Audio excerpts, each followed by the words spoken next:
세상 사는 법 인성교육 HBM의 제4강 세 번째 강의를 시작하겠습니다. 이번 강의의 제목은 어려운 일을 당했을 때 떨치고 일어나라 하는 것이 이번 강의의 제목입니다. 우리가 인생을 살아가는 데는요, 성공으로 연속되는 인생은 없습니다. 실패, 성공, 실패, 성공 이렇게 갑니다. 그렇기 때문에 우리가 인생을 행복하고 성공적으로 보람있게 살아가려면 실패했을 때 어떤 태도를 취하느냐 하는 것이 매우 중요합니다. 실패했을 때 그것을 딛고 일어나는 용기, 그런 습관을 갖는 것이 매우 중요합니다.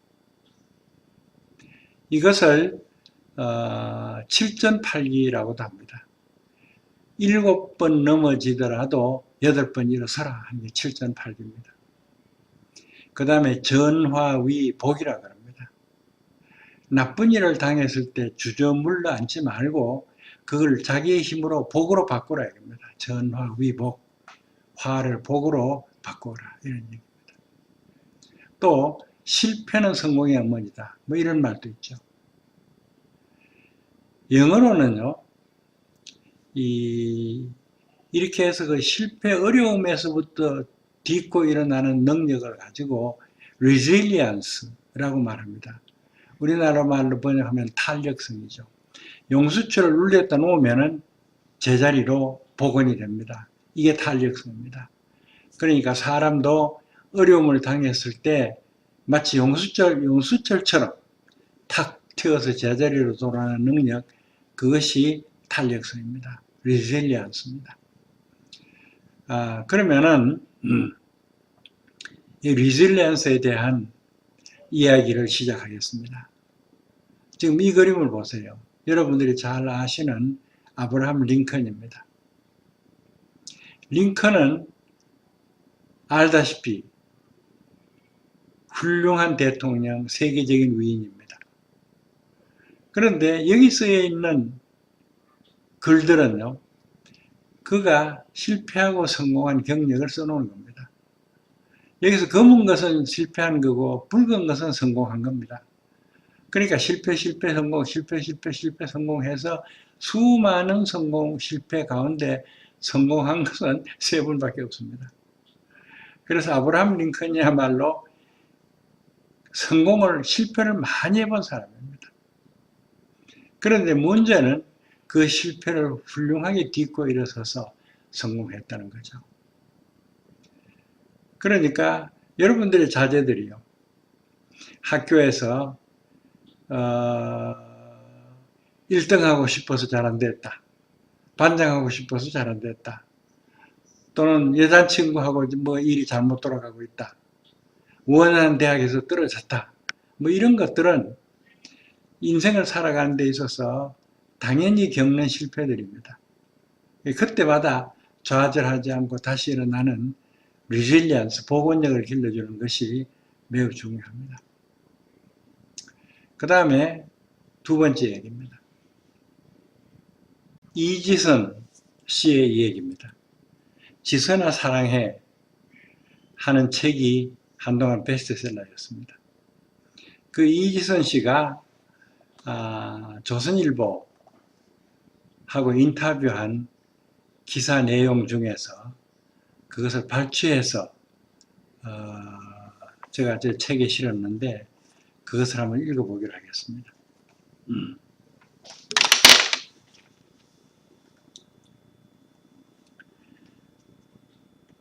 지선아 사랑해의 저자 이지선 씨의 인터뷰 기사가 2007년 12월 8일자 조선일보에 실렸다. 최보식 기자가 전하는 이 감동적인 이야기를 요약해 본다. 지선 씨는 사고로 자동차에 불이 나서 몸의 55%의 3도 화상을 입었으나 기적적으로 생명을 구할 수가 있었다. 얼굴의 피부가 모두 벗겨져서 피부를 이식해야만 했고 눈, 코, 입만 내어놓고 얼굴 전체를 7개월이나 붕대로 감고 있었다. 똑바로 서지도 못했고 고개를 들지도 못했으며 눈이 제대로 감기지 않아서 안구 안이 항상 건조했다. 그래도 그는 말했다. 내게 생긴 일을 거부하지도 않고 과소평가하지도 않고 그냥 있는 그대로 인정하는 것이죠. 얼굴은 이만큼 남아있고요. 당초 내 손가락이 모두 절단될 줄은 몰랐어요. 그 전까지 붕대에 감긴 오른손을 전혀 쓸 수가 없었어요. 손가락이 끝까지 다 있었지만 전혀 움직이지 않는 거예요. 모양만 있으면 뭐 하나 싶어 수술을 받고 손가락이 짧아지더라도 움직일 수 있게 해달라고 기도했어요. 다음날 수술실에 들어갈 때까지 오른손가락만 자르는 줄 알았어요. 그런데 양손을 다 잘리게 되었어요. 당시 수술에 들어가면 오빠가 나를 좀 더 늦게 구했다면 팔 전체를 다 잃을 수도 있었는데 여기까지만 자라는 것도 감사하다는 생각이 드는 거예요. 그래서 엄마에게 더 많이 자르지 않아서 다행이라고 말했거든요. 모르겠어요. 원래 성격이 낙천적인가 보다 라고 사람들은 얘기하세요. 하지만 이게 정말 낙천적인 것만으로 되는 것 같지는 않아요. 내 인생은 내 이지대로 할 수 있는 것으로 생각하며 살다가 이제 그런 생각이 정말 아무것도 아님을 알게 됐죠. 화상으로 죽는 데서부터 시작했으나 점점 좋아질 일밖에는 안 남았다. 그래서 감사했던 것 같아요. 다치면서 크게 깨달았다면 눈에 보이는 것은 언제든지 없어지고 썩는다는 거죠. 나는 그동안 없어질 것을 향해서 열심히 달리고 있었던 것을 몰랐어요. 그런데 감사하다고 말하고 생각하는 것은 참 좋아요. 감사할수록 제 삶이 앞으로 더 나아질 수 있었던 것 같아요. 뒤돌아보지 않아도 되고 그렇게 한들 제가 그때로 돌아갈 수 있는 것도 아니며 그 상황을 바꿀 수 있는 것도 아니거든요. 어떻습니까? 지금 이지선 씨는 기가 막힌 일을 당했습니다. 화를 당한 거죠. 그런데 좌절하고 씩씩하게 일어서서 미국 유학 가서 공부도 잘하고 세상을 건전하게 살아가고 있습니다. 이것이 전화위복 7전8기의 좋은 복입니다. 무슨 시험에 떨어졌다든지 또는 실현을 했다든지 또는 사업에 실패했다든지 하는 것은 이 일에 비하면 문제가 되지 않습니다. 우리는 어려움을 겪으면서 일생을 살게 되어 있습니다. 그런데 어려움을 겪었을 때 사실은 사실대로 받아들이고 거기에서부터 최선을 찾아서 다시 일어서는 겁니다. 매우 작지만은 저희 얘기도 하나 할게요. 저는 수십 년 전에 당뇨병 진단을 받았습니다. 당뇨병이라는 것은 무서운 병입니다. 그런데 나는 이 당뇨병 진단을 받고 이것을 전화위복의 계기로 삼기로 결심을 했습니다. 당뇨병이라는 것은 음식을 조절하고 운동을 열심히 하고 마음을 편케 먹으면 일상생활을 지장 없이 유지할 수 있고 그 다음에 수명에도 관계가 없습니다. 그래서 저는 열심히 음식 조절하고 운동 열심히 하고 명상 많이 하고 해서 마음을 편케 가지려고 합니다. 그래서 평소에 나는 운동도 안 하고 음식도 함부로 먹었거든요. 근데 당뇨병 덕분에 운동도 하고 음식도 가려서 먹고 명상도 했기 때문에 오히려 건강이 더 나아졌습니다. 그러니까 전화위복을 한 셈입니다. 자, 지금 이야기 3개를 들려드렸습니다.